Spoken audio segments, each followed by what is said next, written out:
قوم آباد تھی اور جن کا کسب معاش مچھلیاں پکڑنا تھا، مچھلیاں پکڑتے تھے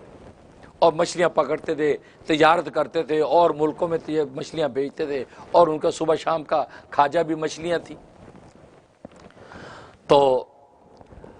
اللہ تبارک و تعالی نے جب اپنی شریعت ان پہ اتاری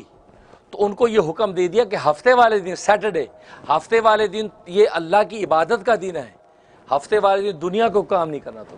ہفتے والے دن تم نے کوئی تجارت نہیں کرنی، اللہ کی عبادت ذکر و اذکار میں لگے رہنا۔ جیسے ہمارے لیے جمعہ ہے تو جمعے میں اللہ تبارک و تعالیٰ کو حکم ہے نا کہ پہلی اذان ہو جائے تو پھر تجارت کی اجازت نہیں ہے، دکان بند، دفتر بند، کام بند، اور مسجد کے لیے چلے آؤ۔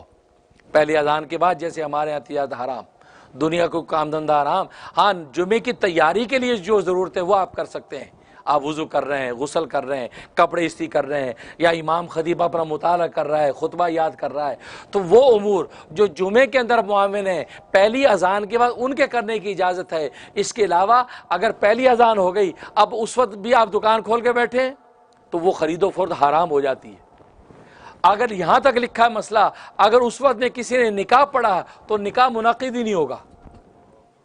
کیونکہ اتنی سختی ہے۔ تو اللہ نے امت محمدیہ پر تو یہ رعایت کی کہ وہ تھوڑا سا لمحہ جو ہے پہلی اذان کے بعد اور امام کے جمعے کے سلام پھیرنے تک کا وقت، یہ اتنا وقت متعین کیا کہ دنیا کے کسی کام میں نہ لگاؤ، لیکن ان کے لیے پورا ہفتے کا دن، پورے کا ہفتے یعنی جمعے کی شام مغرب سے لے کے ہفتے کی مغرب تک، کیونکہ اسلامی دن مغرب سے شروع ہوتا ہے، تو جمعے کی شام، یار یہاں بھی آپ دیکھیں یہ جمعے کو 3 بجے کے بعد سے یہ اپنی عبادت کی تیاری شروع کر دیتے ہیں، جس کو صحابت کہتے ہیں، یہ تیاری شروع کر دیتے ہیں، پھر ہفتے کی مغرب تک رہتا ہے یہ سلسلہ۔ تو کہا کہ تم نے دنیا کے کام نہیں کرنے، مچھلیاں نہیں پکڑنی، اور انہوں نے کہا جی ٹھیک ہے، اور اللہ نے آزمائش یہ پیدا کر دی کہ ہفتے والی دن مچھلیاں خوب آتی تھی، مچھلیاں بھر بھر کے کود کود کے آتی تھی، خوب آتی۔ اب بڑا ان کا دل کڑتا، یار اللہ نے منع کر دیا اور مچھلیاں دیکھو خوب آ رہی ہیں، کیا کریں؟ انہوں نے ایک ہیلا سوچا، انہوں نے کیا کیا، اس دریا کے پاس سے نالیاں بنائیں، نالیاں بنا کے کناروں پہ بڑے بڑے تالاب بنا لیے، حوض بنا لیے۔ اب مچھلیاں بھر بھر کے جب آئیں ان نالیوں میں سے آ کے اس تالابوں میں گری، اب تالاب مچھلیوں سے بھر گئے۔ جب شام میں پانی ہلکا ہوا تو اس کے اندر رہ گئیں، وہ نکل نہیں سکی کیونکہ ان کی باڑیں اونچی تھیں، لہٰذا سارے تالاب جو ہے وہ بھرے ہوتے تھے مچھلی۔ اب سنڈے والے دن میں ساری مچھلی نکال رہے تھے، یہ چکر چلائے۔ اور ایک روایت میں کہ انہوں نے کیا کیا، کنارے پر جال لگا دیے،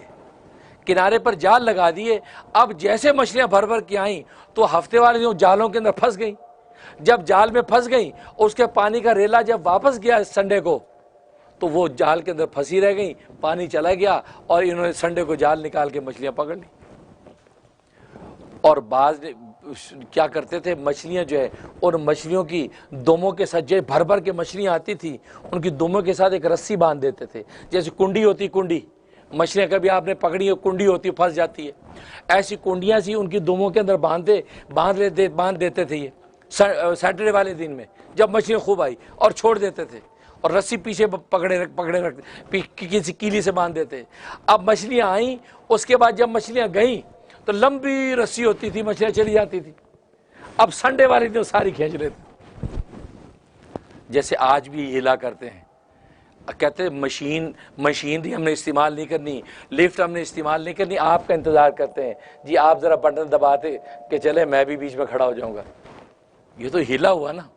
آپ گھر میں بیٹھے، آپ مشین کو ہاتھ نہیں لگاتے لیکن دوسرے کی مدد سے کام وہی کر رہے ہیں۔ تو دیکھو یہ ہیلا ہے، اور ہیلے کا اصول یہ ہے کہ شریعت کے حکم کو توڑنے کے لیے ہیلا کرنا جائز نہیں ہے، شریعت کے حکم پر عمل کرنے کے لیے ہیلا جائز ہے۔ یہاں ابطال شریعت کے ہیلا تھا، امتثال امر کے لیے ہیلا نہیں تھا۔ جو فقہ کے اندر ہیلے بیان کیے جاتے ہیں وہ امتثال امر کے لیے ہیں، یعنی شریعت کے حکم کو پورا کرنے کے لیے ہیلا کرنے کی اجازت ہے۔ جیسے خود قرآن کریم میں اللہ تبارک و تعالی نے ہیلا بتایا حضرت ایوب علیہ السلام کو۔ حضرت ایوب نے قسم کھائی تھی، اپنی بیوی کو کہا کہ اگر میں صحت مند ہو گیا میں تجھے 100 چھڑیاں ماروں گا، 100، کیونکہ تو نے شرک والی بات کی، یہ بات کی۔ اب حضرت ایوب علیہ السلام ٹھیک ہو گئے، اب 100 چھڑیاں بیوی کو ماریں، وفادار بیوی برے وقت میں بھی ساتھ رہی، دل بھی دکھتا ہے، اور لیکن غصے کے اندر یہ بات کہہ دی کیونکہ اللہ کے شرک کا معاملہ تھا۔ اب پریشان ہوئے کہ یہ بھلی ماں نے وفادار ہے، اس کو 100 چھڑیاں ماروں گا، یار یہ تو بڑی زیادتی ہے۔ تو اللہ تبارک بتائے، ہیلا بتایا قرآن میں، کہا کہ ایسا کرو 100 چھڑیوں کی ایک جھاڑو بنا لو، 100 چھڑیوں کی ایک جھاڑو بنا لو، ایک مار دو 100